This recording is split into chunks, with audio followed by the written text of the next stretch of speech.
Sabe, quando a gente pensa em Charles Dickens, o que vem à cabeça? Ruas de paralelepípedo, né? Órfãos, aquela névoa clássica de Londres. Mas e se essa imagem toda for só uma construção? E se existir um lado B nessa história, um segredo bem guardado nas entrelinhas? É isso que a gente vai investigar. Como o movimento literário moderno está basicamente reescrevendo a história de Dickens. E olha, essa citação do V.S. Naipaul é o ponto de partida perfeito. Pensa bem, ela resume o domínio quase absoluto que Dickens tem sobre a nossa imaginação.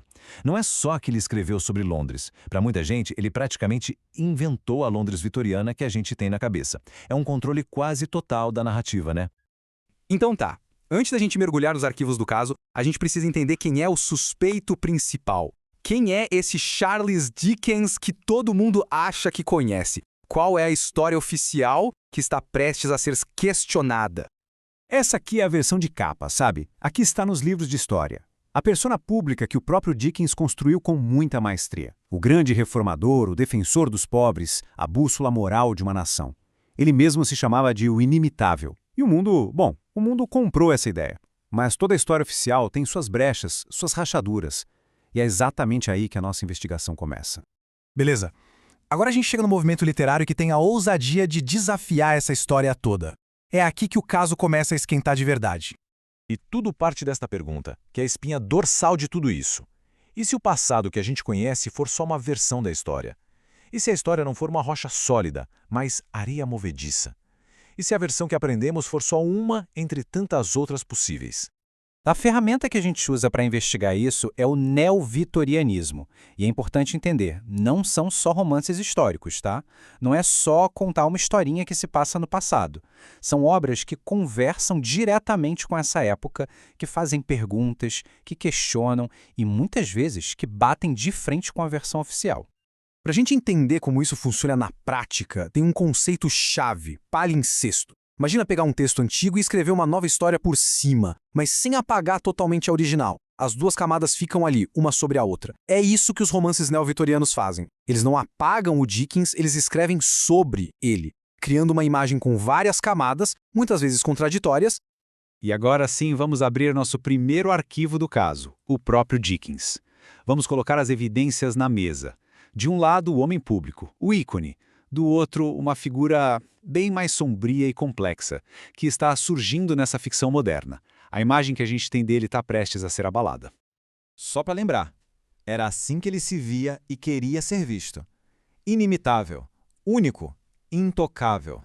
Agora, olha só esse contraste. É chocante. De um lado, o homem público, o filantropo, o pilar da família, o reformador. Do outro, o homem da ficção, um detetive sombrio, um criminoso e até um doppelganger, um duplo sinistro. A pergunta que fica é, como essas duas figuras podem ser a mesma pessoa? É aqui que o mistério se aprofunda.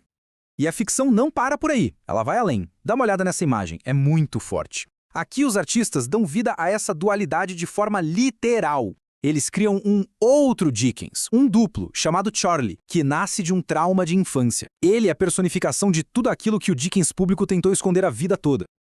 Ok, a gente já investigou o homem. Agora, vamos ampliar o nosso foco para a cena do crime, a própria Londres. Porque se Dickens não era exatamente quem a gente pensava, será que a cidade que ele nos apresentou também não esconde seus próprios segredos?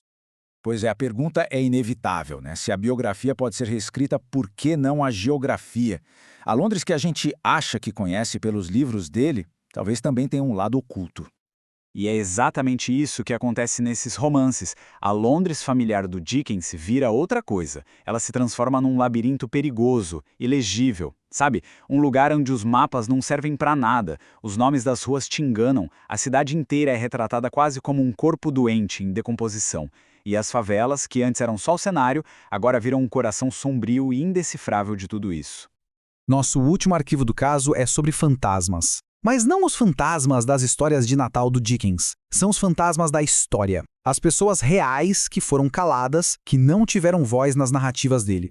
Chegou a hora de ouvir o que elas têm a dizer. O que essa ficção faz aqui é quase um ato de justiça histórica. Ela tenta dar um futuro para quem teve seu passado apagado. É trazer essas histórias, muitas vezes traumáticas, de volta do esquecimento e colocar no centro do palco. Vamos ver um exemplo bem claro. Pega o livro Grandes Esperanças, do Dickens. Nele, o presidiário Magwitch é uma figura marginal. Aí vem o escritor Peter Carey e escreve Jack Maggs. E o que ele faz? Ele transforma o Magwitch no protagonista. A história é contada do ponto de vista dele. Com isso, a narrativa original é virada de cabeça para baixo. O personagem que foi silenciado finalmente ganha sua voz.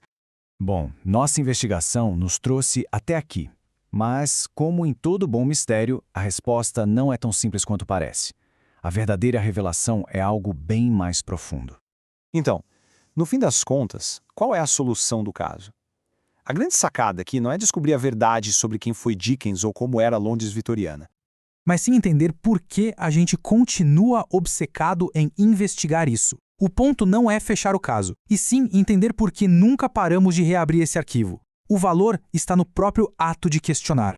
E por que isso importa tanto para a gente hoje? Porque, no fundo, quando investigamos os vitorianos, estamos investigando a nós mesmos. É como se esses romances fossem um espelho que reflete os nossos próprios segredos, as nossas próprias contradições. E tudo isso nos deixa com uma última pergunta, talvez a mais importante de todas. Se daqui a 150 anos alguém resolver contar as histórias da nossa época, que segredos eles vão descobrir sobre nós? Quais são as versões da nossa história que hoje estão aí, escondidas nas sombras, só esperando para serem contadas?